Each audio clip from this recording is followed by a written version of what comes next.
سلام، بعد از یکی دو روز تعطیلی اومدیم خدمتتون با اخبار و حواشی فوتبال ایران. بریم سراغ ویدیو و قسمت اول حواشی فوتبال ایران رو با هم دیگه ببینیم.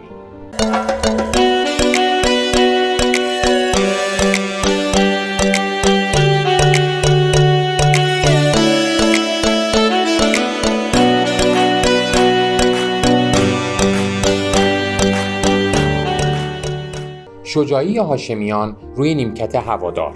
مسعود شجاعی از هفته 15 رسما روی نیمکت هوادار نشست. تو 16 بازی لیگ برتری موفق به کسب 18 امتیاز شد و تو جام حذفی هم تیمشو به جمع 8 تیم برتر آورد. تو شرایطی به دنبال تداوم همکاری شونن با هوادار که شجاعی چند باری به صورت تلفنی با مدیرای هوادار صحبت کرده و برای ادامه همکاری شروطی رو تعیین کرده. کدوم شرط؟ مهمترین این شرط‌ها حل مشکلات مالی، افزایش بودجه و بهبود امکانات و مسائل سخت افزاری بوده. این در حالی که بازیکن‌های هوادار بابت فصل گذشته 45% از مبلغ قراردادهای خودشون رو دریافت نکردن و کلی از باشگاه طلبکارن. هر روز میاد در خونه کی طلبکار. گزینه آلترناتیو شجاعی وحید هاشمیانه که اگر این اتفاق رخ بده برای اولین بار تو نقش سرمربی تو لیگ برتر قراره حاضر بشه. البته مذاکرات با هاشمیان هنوز وارد فاز جدی نشده. داستان‌های عبدالکریم حسن در پرسپولیس. روزنامه الرایه قطر یه خبری رو منتشر کرد که از سوی تیم الوکره پیشنهاد شده به عبدالکریم حسن و انقدر این قضیه جدی بود که عبدالکریم در آستانه جدایی قرار گرفته بود، جوری که مذاکراتش کاملا مثبت پیش رفته بود. اما پرسپولیسی‌ها با انتشار یه بیانیه گفتن که این بازیکن 1 سال دیگه با این باشگاه قرارداد داره و هیچ گونه مکاتبه‌ای در این خصوص انجام نشده. اونجوری چشم واسه من گرد نمی‌کنی ها؟ هرچند قطری‌ها هنوز اعتقاد داشتن که عبدالکریم حسن به تیم الوکره میره، اما پرسپولیسی‌ها میگفتن توی قرارداد این بازیکن هیچ بندی هم در خصوص فسخ قرارداد وجود نداره.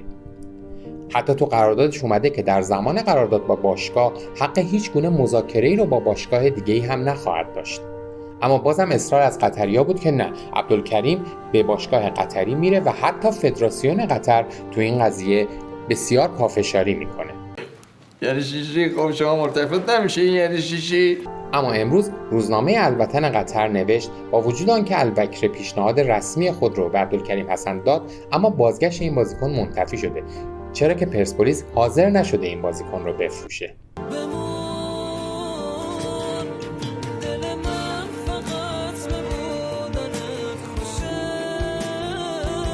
نقره داغ سپاهان و گلگهر. بعد از جنجال‌های پیش اومده تو نیمه نهایی حذفی بالاخره حکم انضباطی این بازی اومد. بدبخت شدیم رفت. باشگاه سپاهان 70 میلیون، امین کریمی ماساژور 1 جلسه از همراهی سپاهان محروم و 30 میلیون تومان هم باید پرداخت کنه. حسین عسکری عضو کادر فنی سپاهان 2 جلسه از همراهی سپاهان محروم و 50 میلیون تومان هم باید پرداخت کنه. برایان داوود 40 میلیون تومان. اما جنجالی ترین تصمیم کمیته انضباطی محرومیت 2 جلسه سیاوش یزدانی و جریمه 50 میلیون تومانیشه. باشگاه گلگهر سیرجان هم 51 میلیون، حمزه مظفری مربی تیم سیرجانی 2 جلسه محروم و 50 میلیون تومان، وحید میرزایی ماساژور گلگهر 1 جلسه محرومیت و 30 میلیون هم جریمه نقدی. علیرضا کوشکی 40 میلیون تومان و علیرضا علیزاده 2 جلسه محرومیت و 50 میلیون تومان.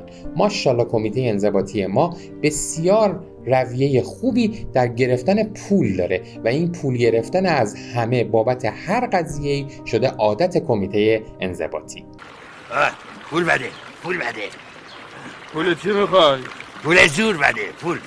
اما بریم سراغ تمدیدی‌های پرسپولیس. مرتضی پورعلیگنجی مدافع 32 ساله پرسپولیس در زمینه دریافت مطالبات قبلی خودش با حسین بادامکی به توافق رسید و قراردادش رو با سرخپوشان پایتخت به مدت 1 فصل دیگه تمدید کرد. آفرین.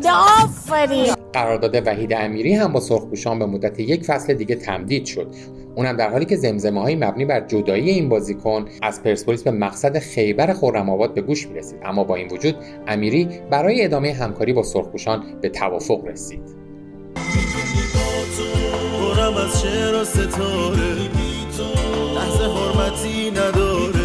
شایعات نقل و انتقالاتی. فصل نقل و انتقالات شروع شد با حواشی دور و برش. علیرضا بیرانوند احتمالاً تراکتور. مهدی ترابی از یه سمت رابطه خوب با مدیرعامل سپاهان داره و از سمت دیگه مذاکرات تراکتور با اون یکی از این دوتا تیم رو تیم نهایی اون میکنه. رامین رضاییان در یک قدمی بازگشت به الوصل اماراته. محمد کریمی مذاکراتی هم با مدیرای استقلال داشته. فرشاد احمدزاده هنوز کورسوی امیدی برای بازگشت به پرسپولیس داره. عارف آقاسی تو تیررس کادر فنی استقلاله. محمد مهدی محبی هم به استقلال نزدیکه. خالد آبادی تصمیم به حضور در ملوان و گذراندن خدمت سربازی داره. مهدی لیموچی هم خبر حضورش در پرسپولیس داغه. هر سال تو فصل نقل و انتقالات این چیزا رو میشنویم، اما اینی که کدوم درسته و کدوم غلط باید صبر کنیم تا پایان قرارداد رسمی. تموم شد. خیلی تاثیرگذار بود. تمدیدی‌های استقلال. آرمین سهرابیان که فصل گذشته به جمع آبی‌پوش‌های پایتخت برگشت، قراردادش 1 + 1 ساله بود. یعنی دومین سال قراردادش منوط به مذاکره برای تمدید بود. اون تو دیداری که با فرشید سمیعی داشت قراردادش رو اصلاح کرد و بعد از توافق انجام شده 2 فصل دیگه قراردادش تمدید شد. آفرین. اما اتفاق عجیبی که توی استقلال رخ داده در سمت راست خط دفاعیشه. یامگا که حداقل تا نیم فصل نمیتونه بازی کنه، هنوز خبری از توافق صالح هردانی با استقلال برای تمدید قراردادش نیست. نام فخرالدینی هم که خیلی زود وارد لیست مازاد استقلال شد. یعنی چی؟ یعنی دفاع راست استقلال تعطیل. متوجه میشین؟ میفهمم چی میگی ولی متوجه نمیشم. پس بدون شک جذب مدافع راست یکی از اولویت‌های استقلالی است. البته استقلالی‌ها روی زکی پور و محمد کریمی هم به شدت نظر دارن. اگر عاشق فوتبالین و میخواین هر روز تو دنیای فوتبال غرق بشین، لطفاً کانال من رو سابسکرایب کنید. فرجی و لک در فولاد. فرشاد فرجی تو لیگ 23 جایگاه ثابتی در ترکیب پرسپولیس نداشت. حالا قصد داره از جمع سرخ‌ها جدا بشه. فرجی با یه پیشنهاد خوب از فولاد روبرو شده و قصد داره دوباره شاگرد یحیی گل محمدی بشه. از اون طرف یحیی با توجه به خداحافظی شهاب گردان و البته عملکرد پرنوسان کریستوف کنت، یکی از اولویتاش تقویت خط دروازه فولاده. اسمای زیادی مطرح شده از جمله احمد گوهری و علیرضا بیرانوند، اما به نظر میرسه که گزینه اصلی یحیی گل محمدی حامد لکه. آیا فرشاد فرجی و حامد لک رو دوباره با یحیی گل محمدی میبینیم؟ باید صبر کنیم.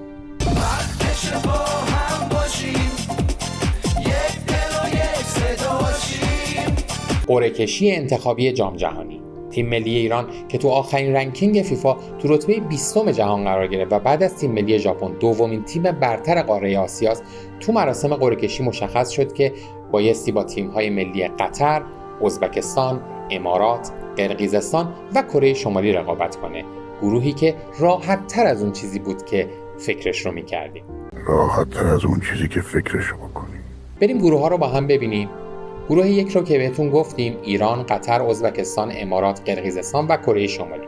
گروه 2 کره جنوبی، عراق، اردن، عمان، فلسطین و کویت و گروه 3 که تقریبا میشه گفت گروه مرگ، ژاپن، استرالیا، عربستان سعودی، بحرین، چین، اندونزی. یک لحظه چشاتون رو ببندید، فکر کنید به جای ژاپن ما تو این گروه قرار میگرفتیم. ایوا. اما تاریخ بازی با قطر 24 مهر در ایران و 15 خرداد در قطر. ازبکستان 19 مهر در ازبکستان و 5 فروردین در ایران. امارات 20 شهریور تو امارات و 30 اسفند تو ایران. قرقیزستان 15 شهریور تو ایران و 29 آبان تو قرقیزستان. کره شمالی 24 آبان تو لاوس یا چین و 20 خرداد در ایران. تصمیم غیر منتظره مدیرای استقلال. مدیرای باشگاه استقلال تو سکوت خبری تصمیم جنجالی گرفتن و اونم جذب دروازه‌بان خارجیه. حسین حسینی تو فصل گذشته عملکردی درخشان داشت و آبی‌ها 4 تا دروازه‌بان مطرح تو فهرست خودشون دارن. اما اینی که چجوری میخوان دروازه‌بان خارجی جذب کنن عجیب‌ترین چیزی که تو این روزها در مورد استقلال شنیدیم. وای چقدر تو نفهمی. گزینه مورد نظر استقلالیا به تهران هم سفر کرده و احتمال امضای قرارداد با کنان پیریچ، دروازه‌بان سابق تیم‌های لارناکای قبرس، گوستاپه ترکیه، آترومیتوس یونان و ماریبور اسلوونی طی روزهای آتی دور از ذهن نخواهد بود. خجالت نمیکشه این خدا تو رو به زمین گرم بزنه؟ عقل نداری، شعور نداری. محمد حسین اسلامی در استقلال. اسلامی 23 ساله با نمایش‌هایی که تو این فصل تو ذوب‌آهن داشت توجه تیم‌های بزرگ پایتخت مثل استقلال و پرسپولیس رو جلب کرد. در حالی که در چند روز گذشته شایعاتی درباره پیوستنش به تیم پرسپولیس شنیده میشد، اما ظاهراً اون با استقلال به توافق نهایی رسیده. ویژگی مهم اسلامی تکنیک، سرعت، خلاقیت و اعتماد به نفسشه. اگر اسلامی با استقلال قرارداد امضا کنه، اولین هایجک امسال رقم میخوره. باری کلا نه منی ببین، باری کلا نه ببین منو ببین، باری کلا. آقای پور در روسیه. جواد آقای پور مهاجم تیم استقلال خوزستان به ترکیه سفر میکنه تا قرارداد خودش رو با باشگاه اورنبورگ روسیه امضا کنه. مدیر ورزشی باشگاه اورنبورگ گفت آقای پور به زودی به کمپ تمرینی تیم ملحق میشه. ما دنبال بازیکنی بودیم که تو پست مهاجم به میدون بره. آقای پور فصل گذشته 9 بار برای استقلال خوزستان گلزنی کرده و 3 تا پاس گل هم به هم تیمیاش داده. اینجوری آقای پور هم استقلال، هم پرسپولیس و هم سپاهان رو پیچوند. بابا خیرت به آدم نمیرسه. حسینی در تراکتور. با توجه به مذاکرات انجام شده میان تراکتوری‌ها و بتونی، به نظر می اومد که حضور این سرمربی فرانسوی روی نیمکت تراکتور رسمی بشه، اما دور پایانی مذاکرات شکست خورد و بعید به نظر میرسه که بتونی در فصل آتی سکاندار سرخپوشان تبریزی بشه. میاد چرا نمیاد؟ حالا گزینه مد نظر محمدرضا زنوزی مجتبی حسینیه. گفته میشه مذاکرات اولیه برای دریافت رضایتنامه ثمری نداشته و باید دید تو روزهای آتی شرایط چجوری پیش میره. اما تو قراردادش بند فسخی وجود داره که شنیده میشه حسینی با پرداخت 10 میلیارد تومان میتونه رضایتنامه خودش رو دریافت کنه. اما اگه حسینی نشه معلوم نیست گزینه تراکتور کیه. اینجاست که فکر میکنیم زنوزی باز هم سراغ استخدام سرمربی خارجی بره. اگر ویدیو رو دوست داشتید لایک فراموشتون نشه. تا یک ویدیوی دیگه، خدا نگهدار.